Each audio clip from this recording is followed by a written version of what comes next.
কয় মাপে? যখন প্রত্যেকের হাতে কাপড় থাকবে তখন আপনাকে শেখানো লাগবে 6 মাপে। তো মাপ নিব আমরা দুইটি। প্রথম মাপ হবে লম্বা। বলেন প্রথম মাপ লম্বা, প্রথম মাপ লম্বা, আর দ্বিতীয় মাপ হবে ছাতি। এই ছাতিটাকে ইংলিশে বলে বডি, বাংলাতে বলে বুকের মাপ, আরবি ভাষায় বলে সিনা, আমেরিকান ভাষায় বলে চেস্ট, আমরা সেলাইয়ের ভাষায় বলবো ছাতির মাপ। আবার বলেন কিসের মাপ? ছাতির মাপ। আজকে আমি যে মহিলার বানাবো এই মহিলার লম্বা মনে করেন 42, লম্বা কত? 42, আর ওনার এই ছাতির মাপটা হলো 36।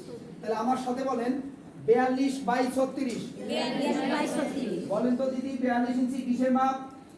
লম্বা মাপ। আবার বলেন 42 ইঞ্চি কিসের মাপ? লম্বা মাপ। আর 36 ইঞ্চি ছাতির মাপ। এবার কেউ কথা বলবেন না। কাকি 42 ইঞ্চি কিসের মাপ? 42 ইঞ্চি কিসের মাপ? আপনি প্রশ্ন লম্বা, করেন। লম্বা। এইখানে মাপ 42 হয়।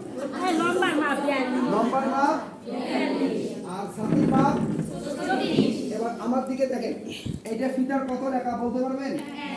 এই এক থাকবে নিচের দিকে। কোন দিকে? নিচের দিকে। এই ফিতাটা অনেকে এখান থেকে ধরে, এখান থেকে কিন্তু ধরা যাবে না, ধরতে হবে গলার কিনারায়। আর হাঁটু এটা না, এখান থেকে 7 ইঞ্চি নিচে নামবে, অর্থাৎ এইটা হলো লম্বার মাপ, এইটা হলো লম্বা মাপ। তা আজকে যে মহিলার আমরা বানাবো এই মহিলাটার লম্বা হলো 42। আর এইটা কিসের মাপ?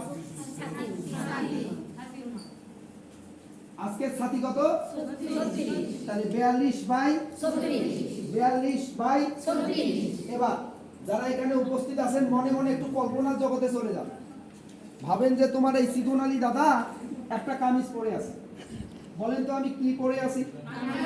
সবাই কল্পনা করে। তা আমি যদি কামিজ পরে এই সাইড থেকে যদি দাঁড়াই, এক সাইড থেকে হ্যাঁ। আপনাকে যদি বলি যে আমার এক সাইড থেকে কি কি দেখা যায়, আপনি বলবেন প্রথমে কি দেখা যায়? গলা। কি দেখা যায়? যদি বলি গলার নিচে কি দেখা যায়?